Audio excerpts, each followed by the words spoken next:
Hi అండి, నమస్తే. ఆంధ్ర రాజధాని ప్రాపర్టీస్కి స్వాగతం. సో ఎవరైతే తక్కువ బడ్జెట్లో ల్యాండ్ కోసం చూస్తున్నాం అనుకుంటే వాళ్ళకి ఈ ప్రాపర్టీ బాగా యూజ్ అవుతుందన్నమాట. సో ఇక్కడ చూసుకుంటే మొత్తంగా 100 గజాలండి, వెస్ట్ ఫేసింగ్లో ఉండే ల్యాండ్ అనమాట. స్థలం ముందు రోడ్డు వచ్చేసి 24 ఫీట్ రోడ్ అనమాట. ఇక్కడ మనం కార్ అయితే పార్కింగ్ అనేది చేసుకోవచ్చు అనమాట. సో చూస్తున్నారు కదా, రోడ్డు ఫేసింగ్ వెడల్పు 21.6, లోతు 42 వస్తుంది. మొత్తంగా 100 గజాలు, వెస్ట్ ఫేసింగ్ ల్యాండ్ అనమాట. ఈ ప్రాపర్టీ గుంటూరు మెయిన్ బస్ స్టాండ్కి 7 కిలోమీటర్ల దూరంలో మారుతీనగర్ 4th లైన్లో కొరిటిపాడు ఏరియాలో అయితే సేల్కొచ్చిందనమాట. గజాల్లో చూసుకుంటే గజం 23,000 అండి. మొత్తం 100 గజాల ప్రాపర్టీ వచ్చేసి 23 లక్షలు అన్నది స్టార్టింగ్ ప్రైజు. ఇది 24 లక్షలు కావచ్చు, 25 లక్షలైనా కావచ్చు. ఇక్కడ ఉన్న మార్కెట్ వాల్యూ మీద డిపెండ్ అయ్యి బ్యాంక్ ఆప్షన్లో రేట్ అనేది ఇంక్రీజ్ అయ్యే అవకాశం అయితే ఉంటుంది.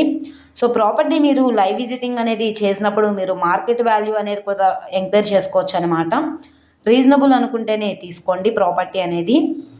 సో మార్కెట్ వాల్యూ కంటే కూడా చాలా తక్కువ ప్రైస్కి సేల్కి వచ్చింది కాబట్టి ఎవరు మిస్ చేసుకోమాకండి. ఈ ప్రాపర్టీ నచ్చి విజిట్ చేయాలనుకుంటే స్క్రీన్ మీద కనబడుతున్న మొబైల్ నెంబర్ని సంప్రదించి లైవ్లో విజిట్ చేయొచ్చు అనమాట. సో ఎవరైతే గుంటూరు ప్రైమ్ లొకేషన్లో లో కాస్ట్లో ల్యాండ్ కోసం చూస్తున్నాం అనుకుంటే వాళ్ళకి ఈ ప్రాపర్టీ బాగా యూజ్ అవుతుంది. సో చుట్టూ అంతా కూడా రెసిడెన్షియల్ జోన్ అండి. ఇప్పటికిప్పుడు ఇల్లు కట్టుకోవడానికి కూడా అన్ని ఫెసిలిటీస్ కూడా ఉన్నాయన్నమాట. సో అలాగే ఈ వీడియో నచ్చితే ఛానల్ని సబ్స్క్రైబ్ చేసుకోండి. మీరు మా ఫేస్బుక్, ఇన్స్టాగ్రామ్ని కూడా ఫాలో అవుతూ ఉండండి. వాటిల్లో కూడా ప్రాపర్టీస్ అనేవి అప్లోడ్ చేస్తున్నాం. వాటి లింక్స్ కింద డిస్క్రిప్షన్లో ఇస్తాము. ఓకే అండి, థ్యాంక్ యూ ఫర్ వాచింగ్.